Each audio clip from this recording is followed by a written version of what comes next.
हर हर महादेव। सावन का महीना है और सावन में भगवान शिव का नाम लिया जाए तो मन अपने आप ही भक्ति से भर उठता है। अब जरा सोचिए, अगर मैं आपको ये कहूँ कि एक ही राज्य में महादेव के 5 ज्योतिर्लिंग मौजूद हैं, तो क्या आप वहाँ नहीं जाना चाहेंगे? जी हाँ, बिल्कुल जाना चाहेंगे। हम बात कर रहे हैं महाराष्ट्र की, वो धरती जहाँ शिव भक्ति सिर्फ मंदिरों में नहीं, लोगों की सांसों में बसती है, जहाँ संस्कृति, प्रकृति और अध्यात्म तीनों मिलकर एक अलग ही दिव्यता रचती है। तो आइए आज हम आपको कराते हैं महाराष्ट्र में स्थित 5 पवित्र ज्योतिर्लिंग के दर्शन। हर स्थान के पीछे एक कथा है, एक गहराई है और हर शिवलिंग एक चमत्कारी है। शुरुआत करते हैं पुणे से करीब 110 किलोमीटर दूर बसे भीमाशंकर ज्योतिर्लिंग से। ये मंदिर वेस्टर्न घाटी की पहाड़ियों में बसा है। हरियाली से घिरा हुआ, समंदर से तकरीबन 3250 फुट की ऊंचाइयों पर स्थित है। दोस्तों, यहाँ तक पहुँचने के लिए करीब आपको 230 सीढ़ियां चढ़नी पड़ेंगी, लेकिन हर कदम पर मन को जो शांति मिलती है वो कहीं नहीं मिलती। दोस्तों, पौराणिक मान्यताओं के अनुसार यहीं पर भगवान शिव ने त्रिपुरासुर नाम के एक राक्षस का वध किया था।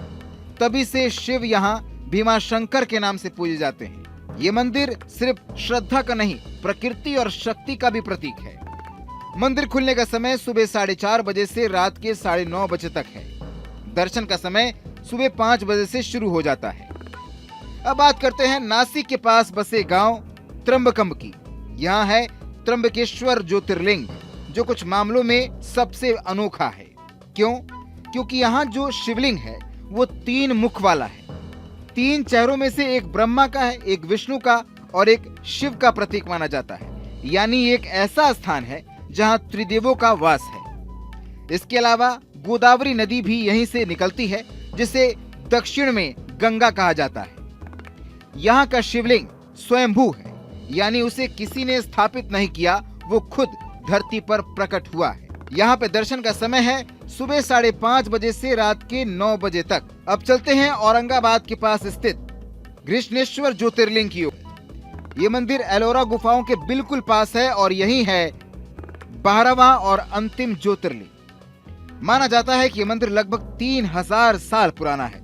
यहाँ भगवान शिव घृष्णेश्वर नाम से पूजे जाते हैं, जिसका अर्थ है करुणा का सागर। यहाँ दर्शन करने के समय दोस्तों एक खास परंपरा है। पुरुषों को ऊपर का कपड़ा उतार कर ही गर्भगृह में प्रवेश करना होता है। कहा जाता है कि इससे भक्ति और समर्पण की भावना शुद्ध होती है।